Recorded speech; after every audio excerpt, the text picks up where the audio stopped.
Hi there, my name is Nicole Watkinson and I have chosen to do my presentation on Henry Giroux. Henry Giroux is a very well-known educational thinker and is a remarkable person in the educational world that a lot of people look up to. He was born in 1943 but didn't start a lot of his well-known work until the early 1990s. He is a Canadian and American scholar, and he is also a critical thinker of teaching methods and practices. He is now best known for his work in public pedagogy, and other areas of his work include cultural studies, youth studies, higher education, media studies, and critical theory. So we're going to go over some of the educational ideas that Giroux had. First off, Giroux states that the idea of education has the role of stimulating critical thought. So he believes that in order for our world to have proper democracy, students need to be taught to have a strong sense of public values. Giroux also states that education must use critical education to implement a sense of self-interest for the common good within students. So without critical education, Giroux actually believes that in the future our leaders will just be ignorant people. Giroux also states that the educational idea of artists as teachers and teachers as artists. These ideas are meant to explain how both teachers and artists are culturally workers who share a common purpose, and he states that this purpose is for them just to give knowledge to their students. When educators involve art in their practice, they are working together to achieve the American dream of unity and understanding one another. So he basically believes that art is very needed in education in order for students to understand themselves, others, and the world around them. Another idea of Giroux is using pedagogy in critical education. So Giroux states that pedagogy teaches individuals how to have relationships with others and the world, the whole world.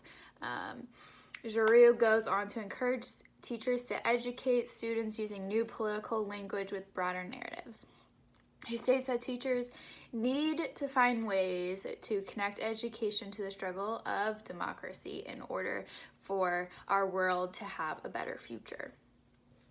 So with this all being said, I'm going to go into the educational impacts that Giroux had on education.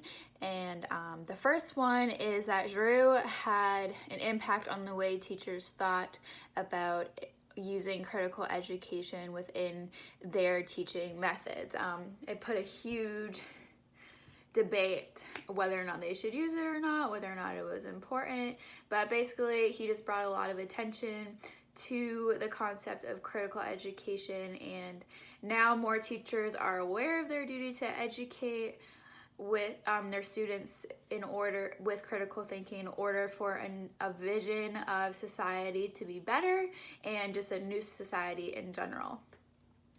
Giroux then focuses on his focus on education brought his own book to be a part of art education that art students and teachers were required to read and learn his concepts. And so Giroux became an inspiration to artists working in education, and even through this, there was an at-risk youth group that was started, and his concepts was applied to this of using art in the group with knowledge, and it taught these at-risk students a lot about critical thinking and helped them get to a better place and just learn and know more about the world. So it really impacted that group of youth as well. Giroux uses a pedagogy that allows students to learn in a way that involves them to understand culture better and just the whole world and reality of the world. His methods and practices encourage students to go into the world seeking relationships and unity, students will also just be ready to go into the world to achieve a new and better society. So basically, thinking about future in society, Giroux's concepts of critical thinking is really important to implement into students.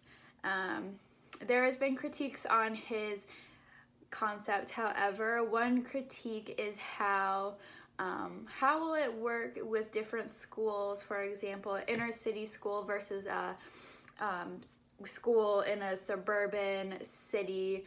How will these students learn differently from the environments that they're in, and how will they be able to come together when they were in very different school settings? My own critique of this method would be, how would every teacher teach this when teachers have such different values and beliefs in life and about the world? And how could we teach our students all to have the same outlook on how to better our society and how to one day have a great democracy? How can we all do that the same when we all have very different values and beliefs? I just question how we could come to a mutual understanding of how to educate with his method. So that's all I have to say about Henry Giroux. Thank you for listening, and I hope you enjoyed this presentation.